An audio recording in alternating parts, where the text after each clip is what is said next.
A primeira lei do poder é também a mais silenciosa e traiçoeira: nunca ofusque o mestre. Robert Greene abre sua obra com ela por uma razão clara: toda forma de poder nasce não da força física, mas do controle das percepções. O que destrói o homem talentoso não é o fracasso, mas o brilho mal direcionado. Desde o primeiro momento em que se entra no jogo do poder, o erro mais fatal é confundir virtude com visibilidade. O mestre, seja ele um rei, um chefe, um professor ou qualquer figura que detém autoridade, carrega dentro de si a necessidade de ser visto como insubstituível. O poder, afinal, é um mito de superioridade, e quem vive dele não suporta a ideia de ser superado, nem mesmo em aparência. Greene descreve o poder como um teatro em que todos desempenham papéis cuidadosamente ensaiados. No centro do palco está o mestre, e à sua volta, aqueles que orbitam tentando absorver um pouco da sua luz. Mas o palco é frágil, e o mestre teme constantemente que alguém roube sua posição. É por isso que o brilho excessivo do subordinado é perigoso: ele ameaça a narrativa central. Quando o mestre sente que outro pode tomar seu lugar, sua reação raramente é racional. É instintiva, visceral, e frequentemente destrutiva. Assim como o Sol não tolera outra estrela próxima, o mestre não tolera uma presença que o eclipse. O caso de Nicolas Fouquet, ministro das Finanças de Luís XIV, ilustra com precisão essa lei. Fouquet era inteligente, elegante e generoso, mas cometera o erro de não compreender a natureza da insegurança real. Quando o primeiro-ministro Mazarin morreu, Fouquet acreditou que sua hora havia chegado. Para agradar o rei, organizou um banquete suntuoso em sua homenagem, com poetas, fogos de artifício e o luxo que só a França do século XVII podia oferecer. Naquela noite, o palácio de Vaux-le-Vicomte brilhou como um novo sol, mas o rei, o verdadeiro sol da França, sentiu-se ofuscado. Poucos dias depois, Fouquet foi preso sob acusações de corrupção e passou o resto da vida na prisão. Sua queda não se deveu à inveja, mas a algo mais profundo: ele havia ferido o ego simbólico do poder. Um monarca que se via como o centro do universo não podia tolerar que outro homem despertasse mais admiração do que ele. O erro de Fouquet foi não perceber que, para o poderoso, a gratidão é efêmera e a vaidade é eterna. A lição é universal. Um mestre não precisa ser um rei, pode ser um chefe de departamento, um professor, um mentor, um pai. O padrão se repete: quem detém o poder teme perdê-lo. E é justamente essa insegurança que dá sentido à Lei 1. Não se trata de submissão, mas de leitura emocional. O aspirante ao poder deve aprender a identificar o ego do outro e a moldar sua própria conduta de forma a jamais provocar medo ou humilhação. O segredo está em modular o brilho, o suficiente para ser notado, mas não tanto a ponto de gerar ameaça. O poder não é apenas uma relação hierárquica, é também um estado psicológico. A insegurança do mestre é um espelho da nossa própria vaidade. Todo ser humano, quando ascende, cria uma narrativa sobre si mesmo: eu sou o mais sábio, eu sou o indispensável, eu sou o escolhido. Essa narrativa precisa ser constantemente reforçada, e quem trabalha por perto deve participar da encenação. O erro de muitos é imaginar que o poder se sustenta pela competência. Na verdade, ele se sustenta pela manutenção de ilusões. Quem ameaça essas ilusões, mesmo involuntariamente, torna-se perigoso demais para permanecer próximo. Greene ilustra isso com outro episódio: o de Astorre Manfred, príncipe de Faenza, jovem belo e carismático. Capturado por César e Borgia, foi inicialmente poupado. Mas sua beleza e elegância começaram a atrair mais atenção do que o próprio duque. O brilho natural de Manfred fez o mestre parecer comum. O resultado foi fatal: Borgia mandou matá-lo e lançou seu corpo ao rio. A tragédia não veio da arrogância, mas da inocência. Às vezes, a simples presença de alguém admirado é suficiente para despertar o instinto predador do poder. O mesmo padrão se vê no Japão do século XVI. Sen no Hiki, mestre do chá e conselheiro do imperador Hideyoshi, alcançou tamanho prestígio que sua arte se tornou símbolo de refinamento espiritual. Mas o artista cometeu um erro fatal: esqueceu que seu brilho era reflexo do favor imperial. Mandou erguer uma estátua de si mesmo com sandálias, um privilégio reservado à nobreza. O gesto foi interpretado como insolência.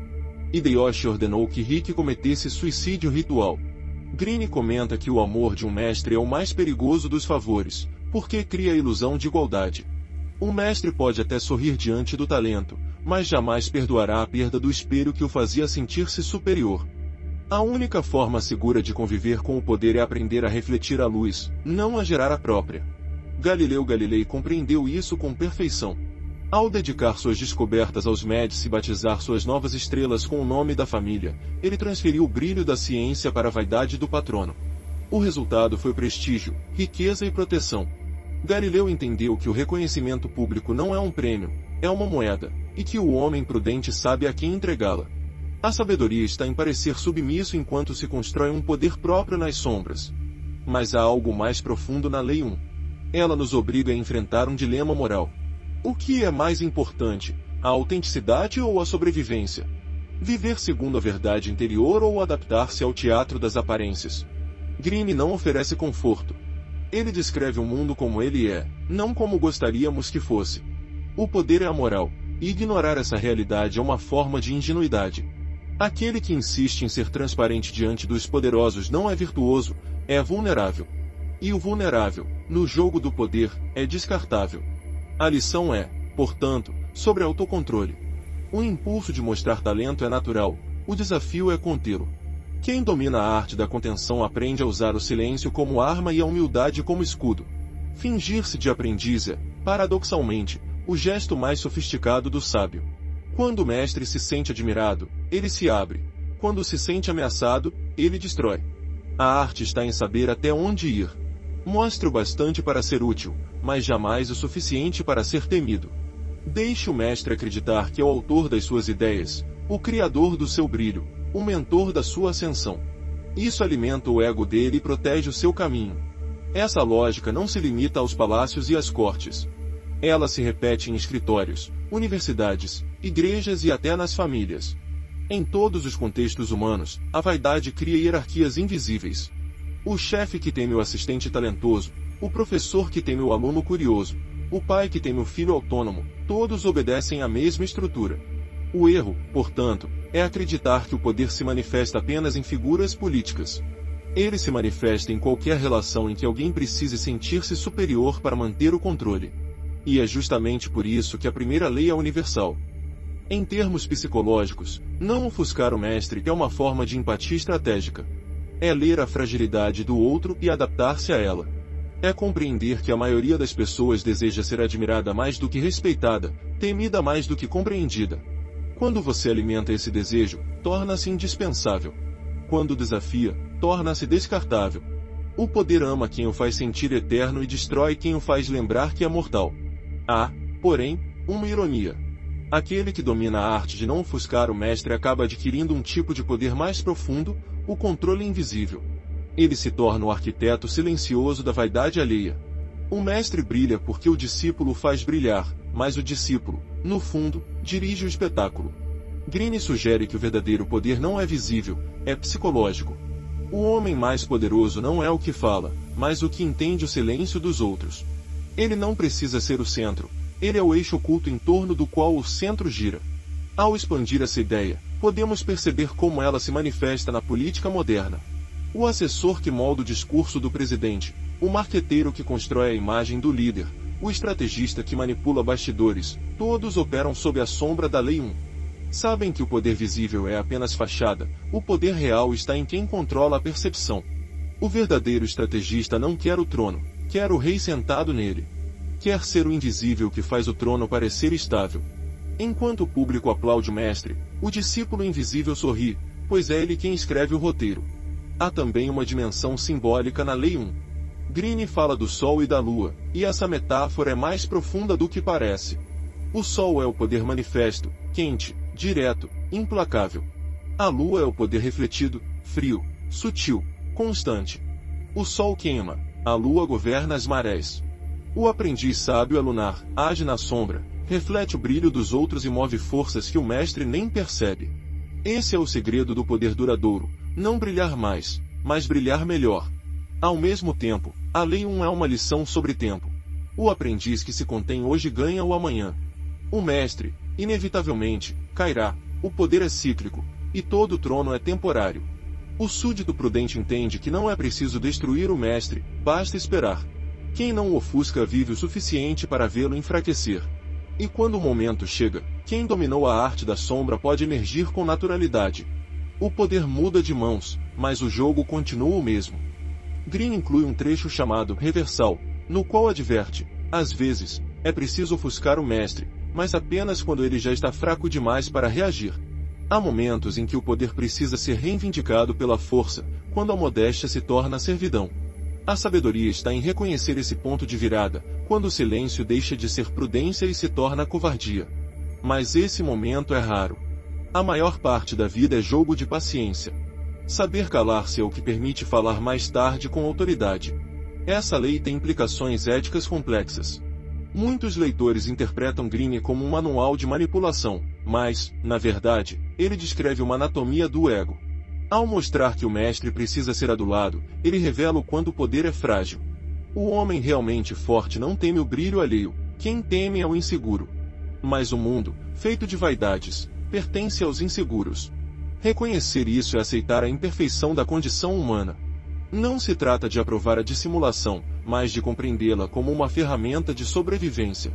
Hoje, o teatro do poder se ampliou. Ele não está apenas nos palácios, mas nas redes sociais. O mestre pode ser o influenciador, o superior hierárquico, o líder de opinião. A dinâmica, no entanto, permanece idêntica. Quando alguém brilha demais, o público se divide entre admiração e inveja, e o poder se realoca conforme essas emoções. A Lei 1 continua atual porque descreve o mecanismo emocional que rege toda a sociedade, o medo de ser eclipsado. Saber lidar com esse medo é o segredo do convívio humano. O poder, afinal, é feito de sombras. Brilhar exige entender onde a luz se projeta e onde ela se apaga. O aprendiz que domina essa arte transforma a humildade em estratégia. Ele não se anula, apenas aprende a dosar sua presença. Um olhar a mais, uma palavra a menos, são gestos simples que mantêm o equilíbrio. O mestre sente-se seguro, o aprendiz se mantém vivo, e o jogo prossegue. É nessa sutileza que reside o verdadeiro poder, não em dominar os outros, mas em compreender seus medos. A primeira lei do poder é, no fundo, uma meditação sobre o ego. É um espelho que revela nossas próprias contradições. Queremos ser reconhecidos, mas tememos ser superados. Admiramos o talento, mas o invejamos em silêncio. Fingimos valorizar a verdade, mas preferimos quem nos faz sentir superiores. O homem que entende isso deixa de lutar contra a natureza humana e aprende a usá-la. Ele sabe que o poder é, em última instância, um jogo de espelhos, e quem domina o reflexo domina o mundo. Nunca ofuscar o mestre é uma lição de sutileza, paciência e leitura psicológica. Ensina que a vaidade alheia é uma arma de dois gumes. Se você a confronta, corta você, se acaricia, abre caminho. O poder não é conquistado pela imposição, mas pela percepção. É o olhar do outro que determina quem somos dentro da hierarquia. E o olhar do mestre precisa ver você como um aliado, não como um espelho que o diminui. Faça-o brilhar, e o brilho será também o seu. No fim, toda a filosofia de Green pode ser resumida em uma imagem. O discípulo sábio é o espelho que reflete a grandeza do mestre sem jamais deixar transparecer que é ele quem dá forma à imagem. O poder visível é apenas a superfície, o real está na mão que segura o espelho. Assim, o verdadeiro vencedor não é o que brilha primeiro, mas o que permanece quando o brilho dos outros se apaga. Nunca ofusque o mestre, não por covardia, mas por inteligência. Porque compreender a vaidade humana é a mais alta forma de sabedoria. E quem aprende a servir o ego dos outros, cedo ou tarde, descobre que o mais dócil dos servos pode ser o mais invisível dos reis.